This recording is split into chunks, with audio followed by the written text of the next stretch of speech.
Hello friends, welcome back to Living a Robust Life, where we discuss all things health.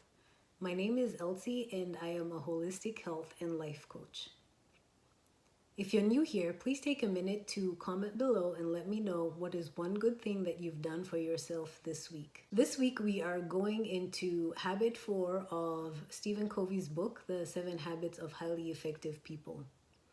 The title for this habit is Think Win-Win. And here, Stephen Covey introduces the principle of interpersonal relationships, where he reminds us that for us to succeed in the public space, we first must do the work to succeed in the private space. If you haven't watched Habit 1 to 3, I encourage you to check out those videos and determine whether or not you're succeeding in the private space. He also goes ahead and introduces the 6 paradigms of personal relationships. And these 6 paradigms are win-win, win-lose, lose-lose, lose-win, win, and win-win no deal.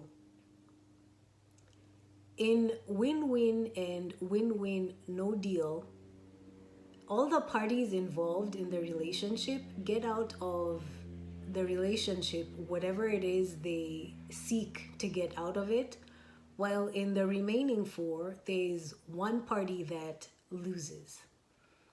Stephen Covey encourages us to think win-win, and especially think win-win no deal, because when both parties win, then there's greater possibility that the relationship will continue and it will thrive.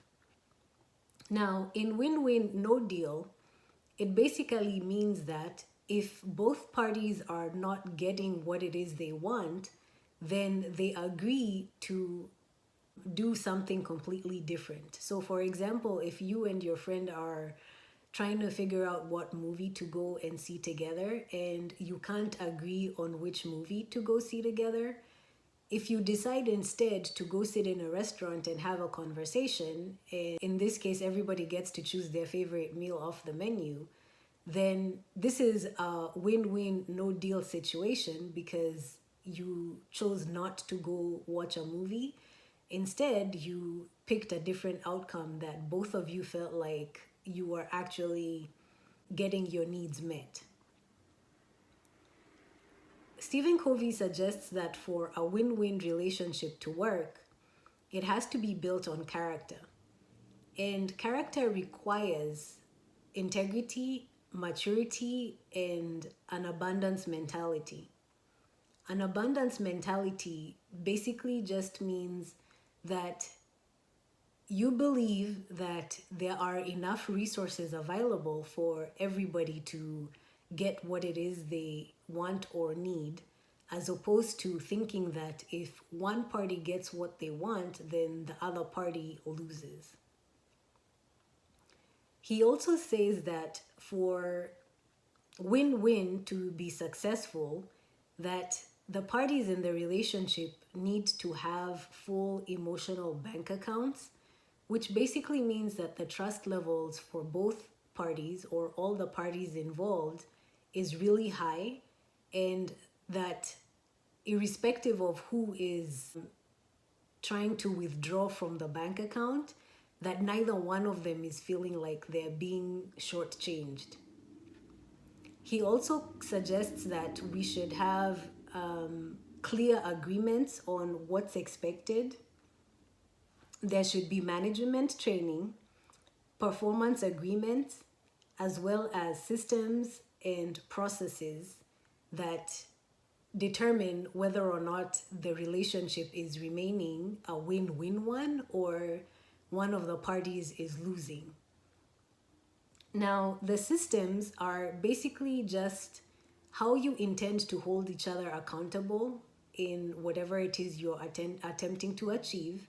The processes requires you to separate the person from the problem.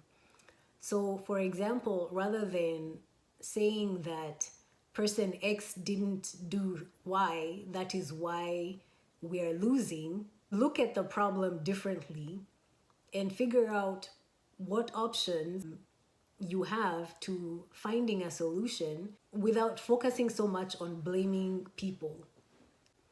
He continues to encourage us to approach relationships with courage and consideration. And in this case, courage is the ability to say whatever it is that needs to be said so that the parties can move forward. And consideration is basically just trying to see things from the other person's point of view and using that perspective as what helps to drive the conversation forward, as opposed to being fixated on what your opinion is and not necessarily taking into consideration the other person's opinion or feelings. He encourages us to approach the win-win relationship with both courage and consideration. In this case, courage is just the ability to speak honestly in the relationships that you're pursuing, and consideration is just the ability to see things from the other person's point of view. He states that as long as you're willing to see things from the other person's point of view and keep the opportunities open for dialogue, then you are more likely to reach a situation where both parties are winning, as opposed to stopping prematurely and one person losing out. And he also reminds us that when one person loses out, depending on the relationship, that both parties actually tend to lose out. Because if you win a deal and the other person feels like the deal was won unfairly, then there's a possibility that this person will choose never to do business with you, in which case you've lost even though you won for the short term.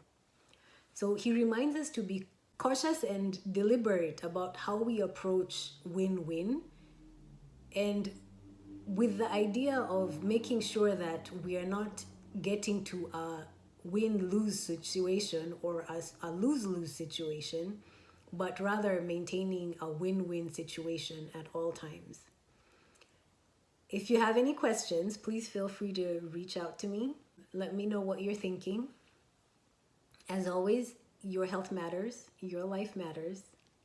Love and light, Elsie.